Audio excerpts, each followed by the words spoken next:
I didn't really have that long-term perspective. I think I was just aware of how we've got to have other ways of seeing people kind of grounded in the Bible.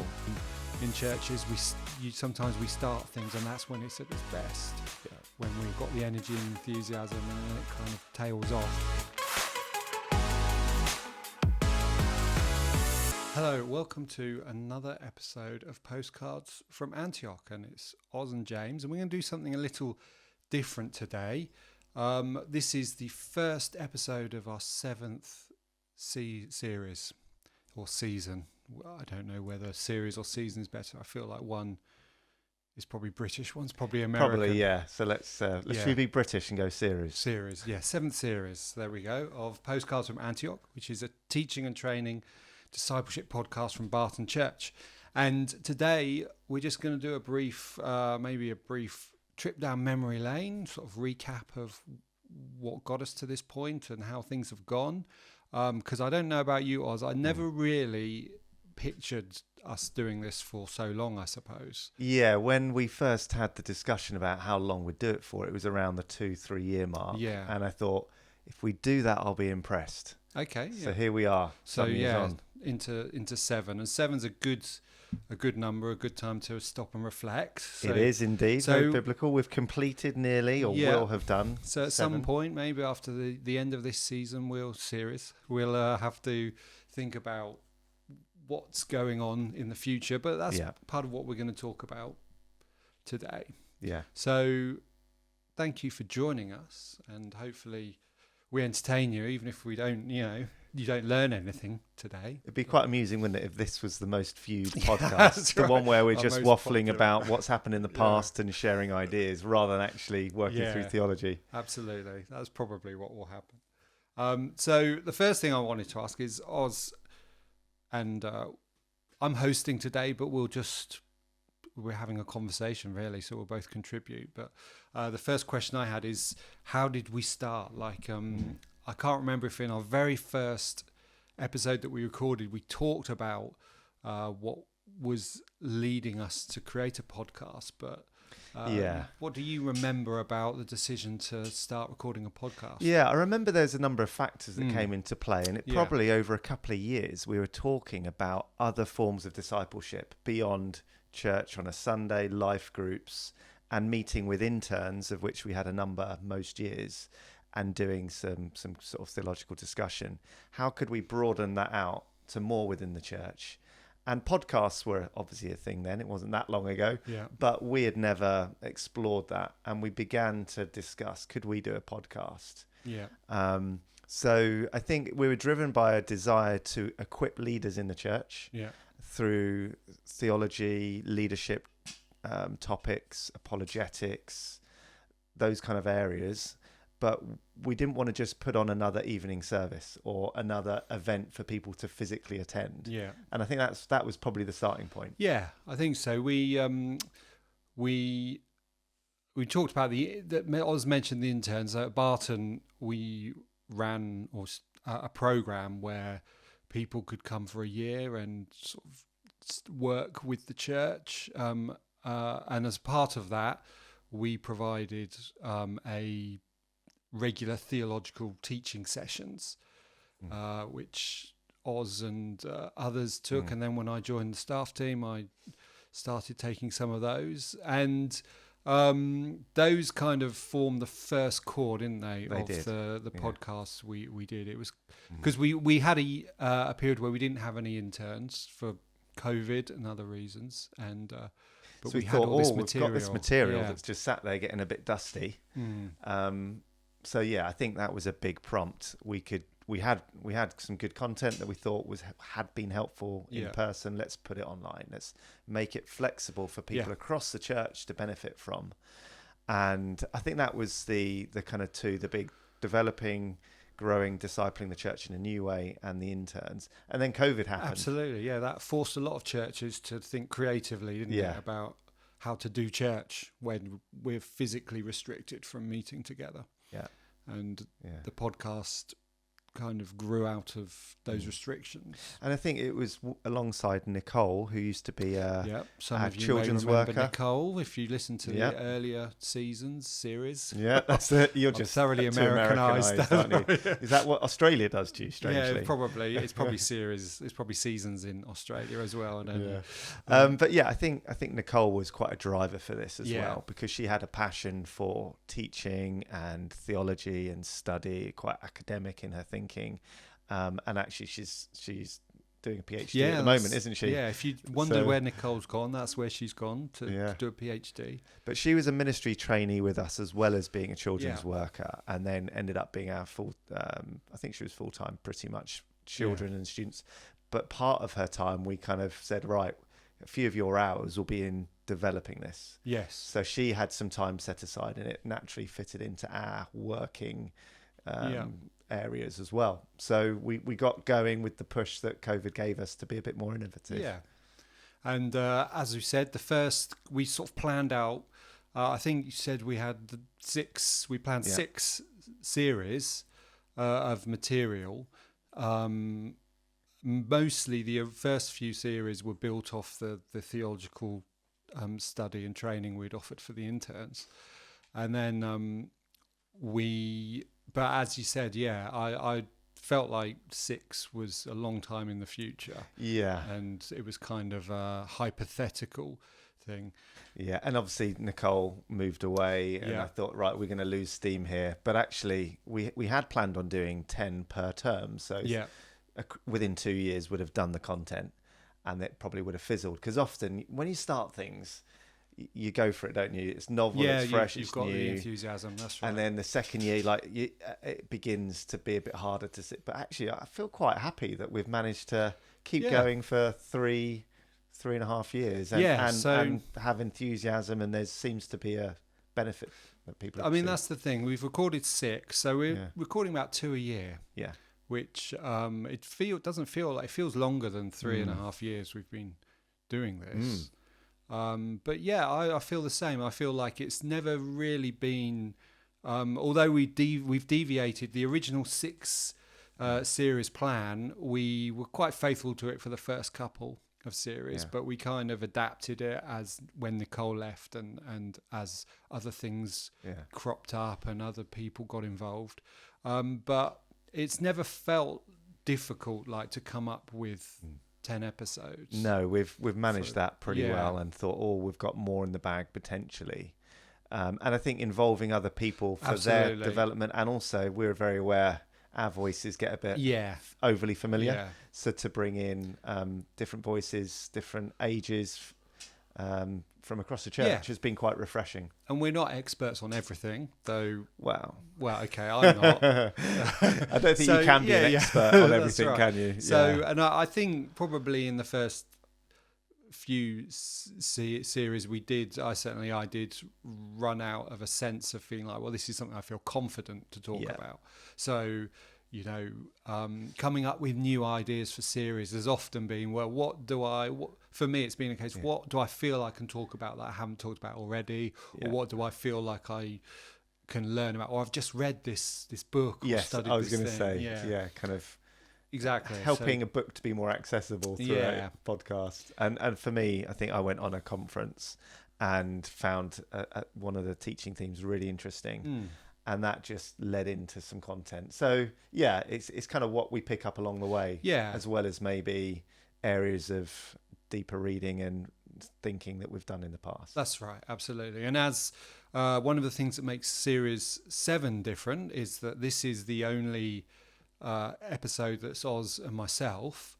The rest of the other 9 episodes will be members of Barton and one other someone from outside the church, where Oz or I will be hosting and they'll be leading, which we've done quite a bit in the past, but this is the first time we've done a whole series of it. And it's going to be the usual mix of things. There's going to be some people sharing their stories and their experiences. There's going to be people sharing teaching areas they've studied and have expertise in. So it's more of the same. It's just less of us for this series. Yeah, and I think that's probably increasingly a good thing, because it's a reminder of the blessing that Barton is within itself, with the maturity of members and different focus areas, be that leadership, theology, topical kind of understanding of scripture, cultural engagement. Actually, we're blessed to have a wealth of... I think the same. We're in a good position in the church to have people we could say, hey, we want to do a podcast on this. We've got someone in the church who we'd feel comfortable and confident about letting lead that. Yeah. And in fact, I've got other names, people who haven't appeared yet, who aren't going to appear this series, that I think, hey, they could do a podcast on this or that. So, did you was that part of your thinking when we started planning? Did you think eventually we're going to be able to get all kinds of people involved, or did you just envisage I didn't really have that. Yeah, no. I didn't really have that long-term perspective. I think I was just aware of we've got to have other ways of seeing people kind of grounded in the Bible, through the theological, biblical study, and being more equipped in the area of apologetics. Obviously, they're areas that we've done more reading on. We'll probably take the lead. Yeah. And I'm just surprised that it lasted more than 2 years. Yeah. Actually. So 4 years in, pretty much. But I think it's tremendous that it's developed, and that more people are involved. It's better as a result. Yeah, I agree. And I think it's, I will use the term a happy accident, though of course I don't really think it's that we had our original vision, and in getting other people involved wasn't really part of it, but it's felt very naturally and beneficially become a part of Postcards from Antioch. And little stories that I hear even now. So we've sort of got essentially 60 postcards, podcasts. Did we really realise it was going to be such a tongue twister? No, just thought it sounded we've quite got about that many. And so someone relatively new to the church just said to me that they were keen to kind of understand more about theology in the Bible. And I mentioned in passing really that we had a podcast. And then the next time I saw him say, oh yeah, I've downloaded them all. I'm beginning my way through them. I thought, oh wow, that's great. Yeah. It's not... You've missed those evening services. You've missed that teaching conference. They're there. And I think hearing things like that, and then a couple in the church, they're like, right, we really want to be invested in, and over the next year or 18 months, really prepare for what God's going to lead in the future. The podcasts have been a great way in to helping them prepare. So I think that's just, and they don't do it all. They're 45 minutes roughly each. Yeah.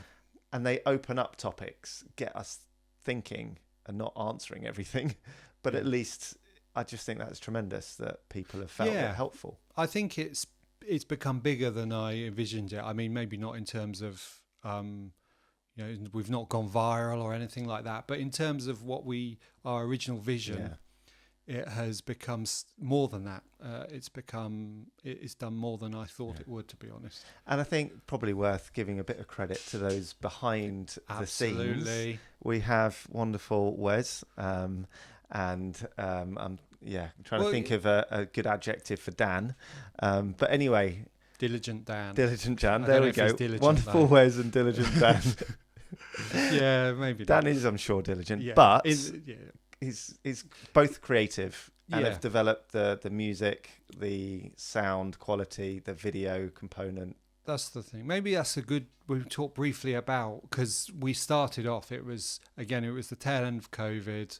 It was an idea. We didn't really know what we were doing. No. And we recorded the first few. If you've listened to the first few, it was a hard work. I think it was Dan then tidying up our Zoom. We did it over Zoom, or that's it. I think it was Zoom. Yeah, we all loved Zoom in those days. Yeah, everyone was using it.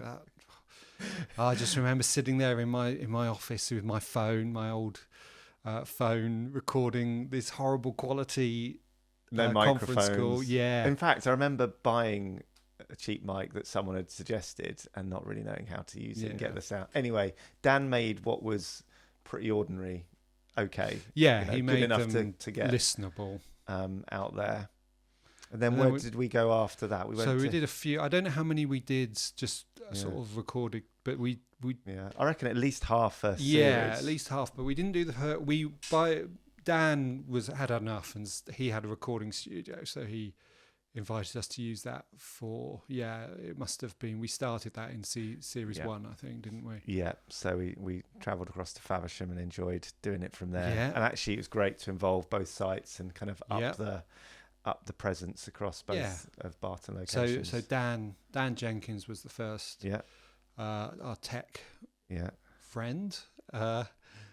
They decided to move to France. Yeah, so that kind of put. In fact, Dan did record a podcast, didn't he? On he did Revelation, eschatology. Yeah, so he got to appear this side of the microphone.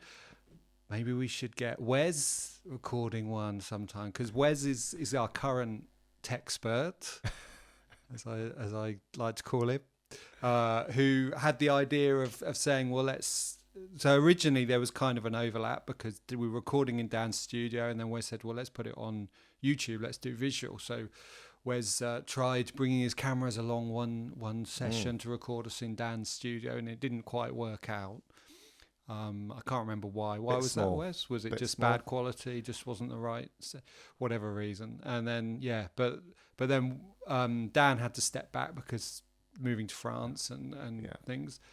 So Wes took on and he's taken it to the next level by putting us on YouTube. I was a bit skeptical about that at first. I think podcasts, they're a listening thing, aren't they? They're not. Yeah. But increasingly, and I think almost ahead of the curve slightly, we're seeing most podcasts are now also, you get the little video in Spotify, or you can see it on YouTube or whatever. So actually this is widening out. Some people like to just listen. Others like to look at us, James.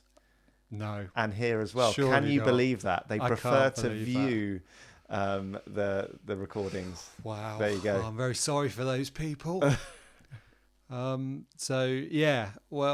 So that's kind of, and so at the moment, I think we're, I don't think we've got any plans to, I don't think there's anything else we can do. There's no new medium to get to. We can't sort of start downloading things directly into people's brains yet. Oh, right. You've not had the chat with me and Wes yet. Oh, you've got plans, great. About AI and how basically we're made redundant. Oh, yeah. Just an AI me. That'd be even worse, believe it or not. Even worse than the real thing.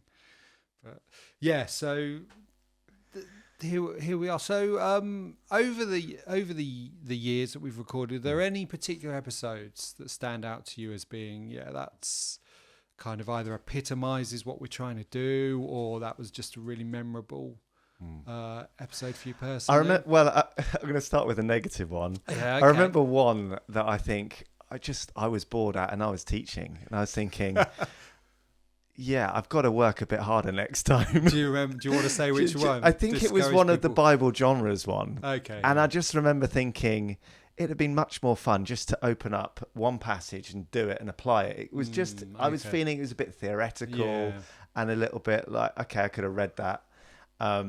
So it's funny, isn't it? We do these things, and sometimes they seem to really work. Yeah. But occasionally you think, maybe people found it helpful. Hopefully someone did. Absolutely. But I think as a teacher lead on it, I've learned an awful lot, and hopefully I'm a bit better than I used to be.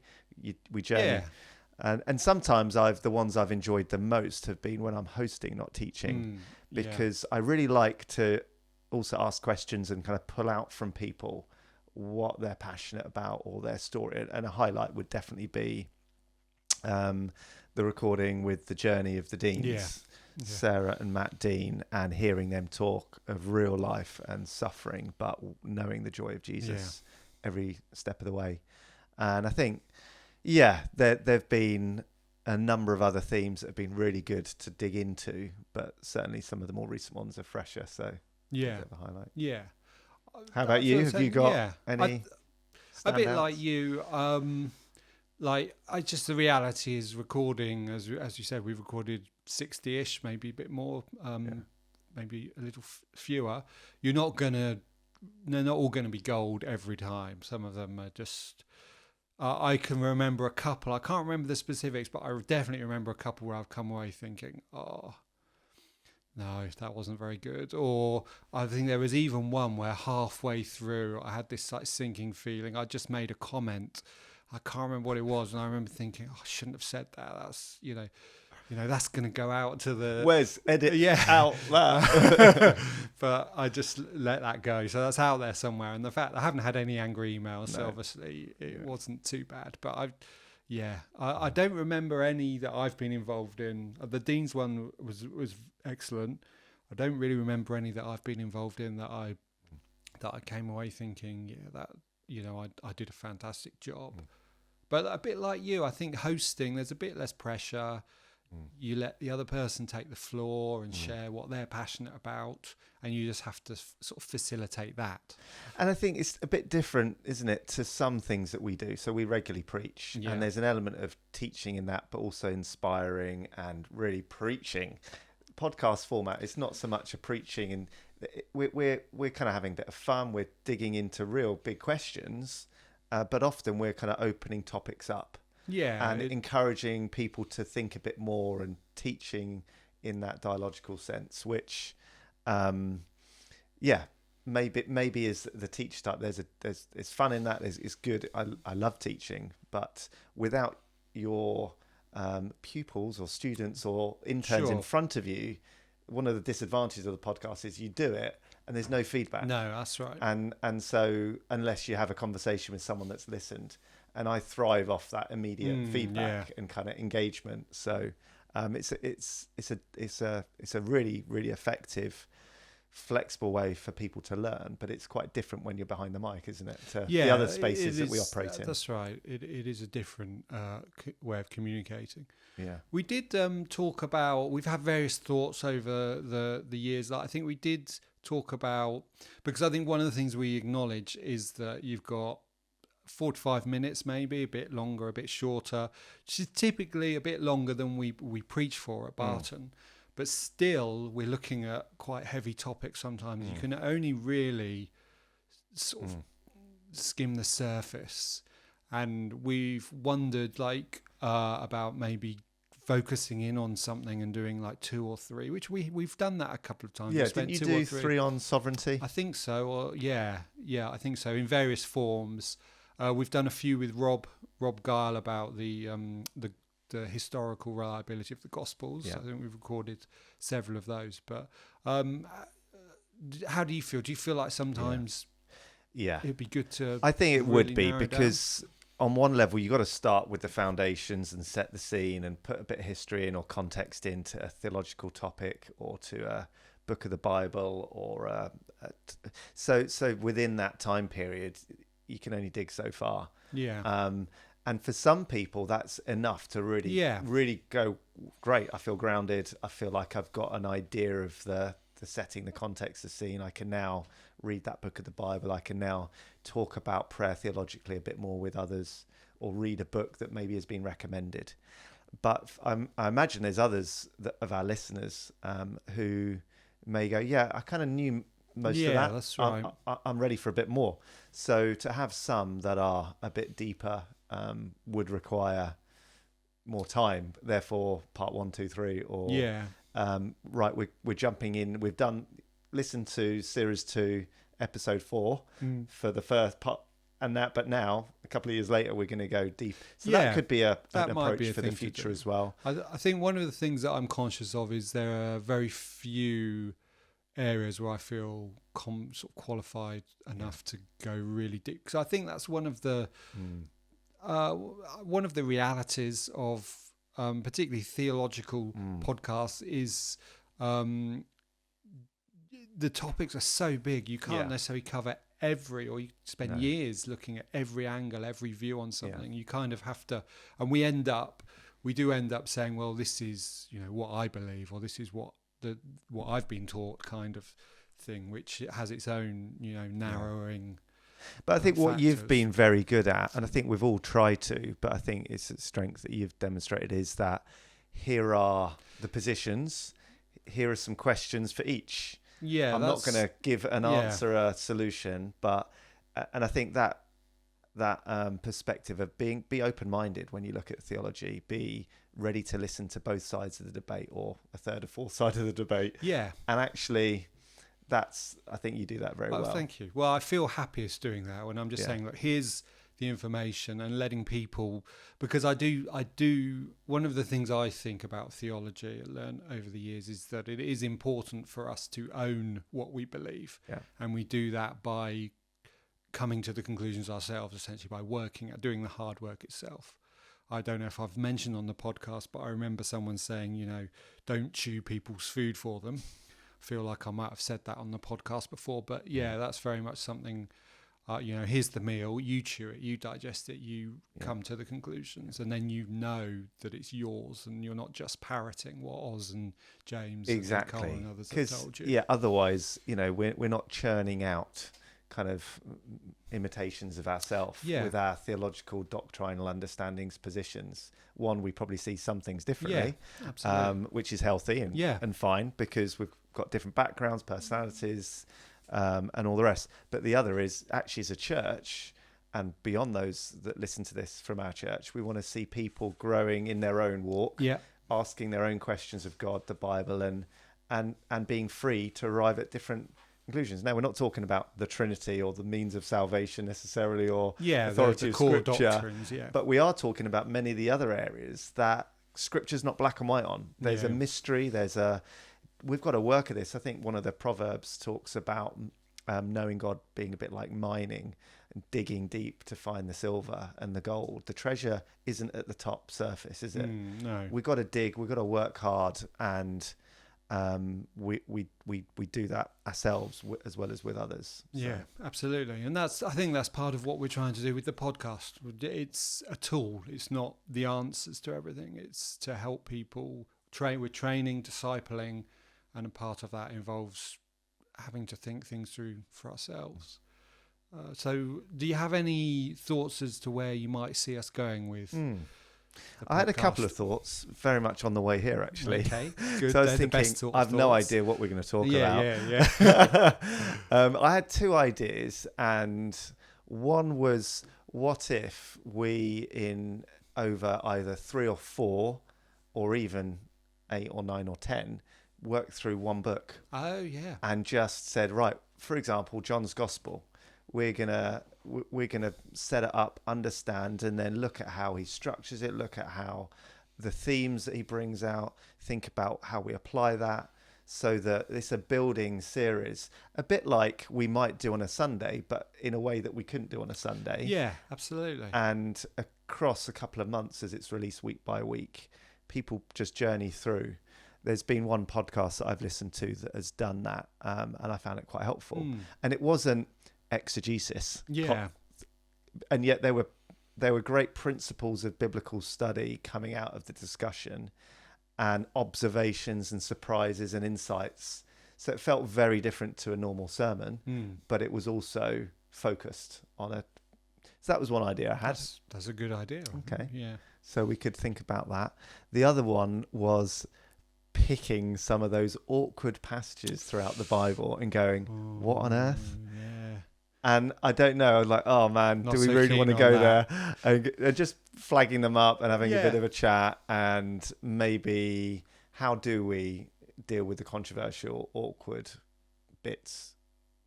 Yeah. They were my two ideas. Okay. So, well, of course, if watching, listening, if you've got anything, particularly if there's any topic we've touched on before that you feel like you'd like more on, or something like that, you're welcome to send an email to the church or something. I mean, we don't promise we'll do it, but the options there. That's one of the other things we can do with this is get the feedback and that would be see really what good. People want to hear about. Yeah. If people are kind of saying we really want to be taught or consider and reflect on this area, great. And I think typically we've thought about theology, biblical literature, apologetics and evangelism, and leadership. There've been the kind of 4 pillars that we want to develop. That kind of came out of the intern training really plan. Yeah. So I think we could keep to that, or we could have a whole series just on more of a teaching approach, and then the next one all on apologetics, or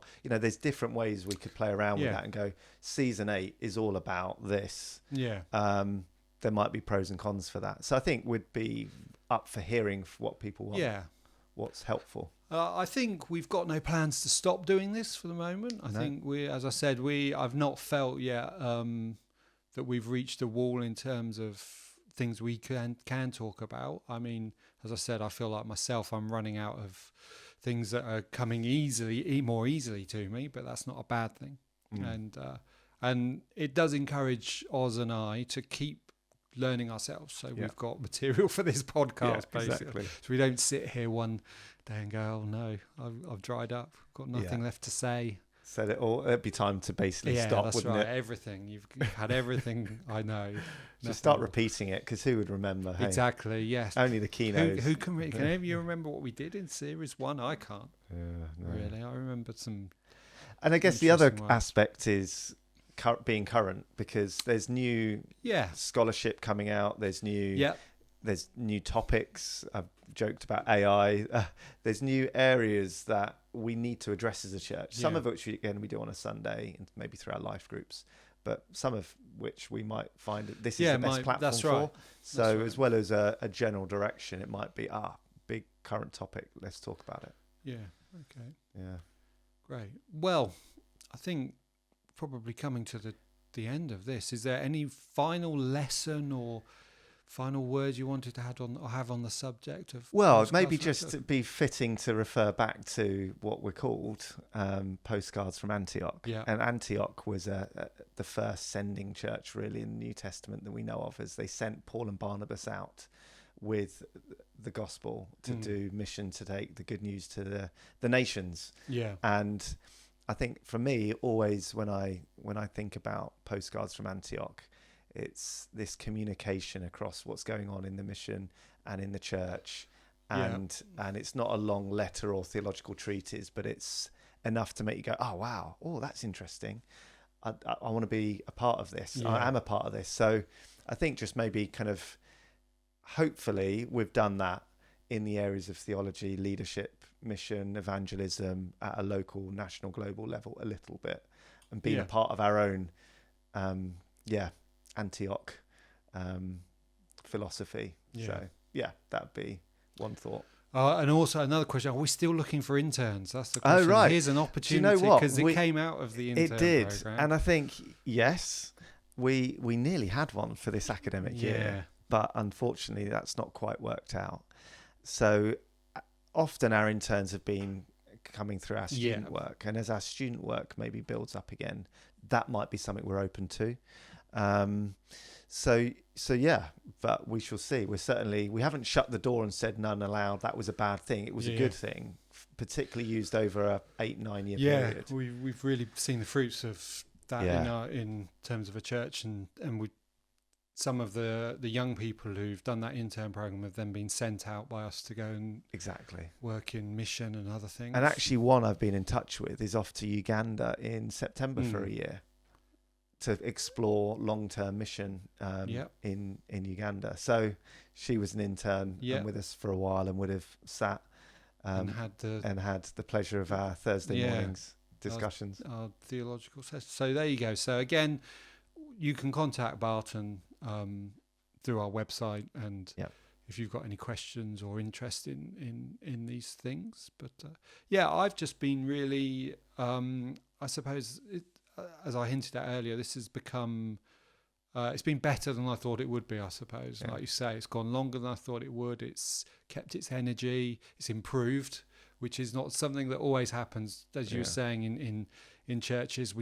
Sometimes we start things, and that's when it's at its best, when we've got the energy and enthusiasm, and then it kind of tails off. But thanks to Wes and Dan and the input from others in the church, I feel like we've improved this, and it's been a privilege and a pleasure to be a part of it. And it's a good plug, isn't it, to then say make sure you subscribe and watch this series, because we've got some great voices Smash coming that up. like button. Exactly. But genuinely, we've got a wide range of really interesting people talking about things that matter, which is going to be good. Exciting. So, and I suppose one of the other things, maybe you're listening to this, watching this, and you're not a part of Barton. Maybe it'll inspire you to think about in your own church life, what can you do? How can your church share what it has? Because you don't necessarily, I think, have to. I think these days the barrier for entry to podcasting, to getting things on the internet, is very low. Yeah. It's not as intimidating or as difficult as it might seem. And although your church may not have the same sort of people in it that Barton have, who can share the things that we've been able to share, your church will have something. You'll have stories you can share. You'll have answered prayers, all kinds of things. So I encourage you to think about in your own church, in your own Christian life, how you can be a part of getting God out there. Yeah, and making him known, and making using what gifts you have been given. Yeah, definitely. And often this sharing a episode like this might be an easier thing for someone to receive and start with, rather than just coming along to church with you. Absolutely. Or, this could be a accessible way of going, let's engage with big questions of life that matter. Yeah. Fantastic. Oh, thanks, Oz. It's been no problem. It's been fun doing this with you for 3.5 years. Not just today. And we've got to give a shout out to Wes. Yeah, good job. We're going to get you. What can we get Wes talking about? Oh, he leads worship as well. Worship, social media, tech. Come on, Wes. What would you love to? He's shaking. You his could head. find out about his Youth for Christ years. He did a couple of years Youth for Christ. Yeah, he loves it. He's got so much to share. All right. Well, thanks for joining us, and we'll see you. This is the first episode of this new series, and we hope you enjoy the next ones in this series. So thanks for joining us on Postcards from Antioch.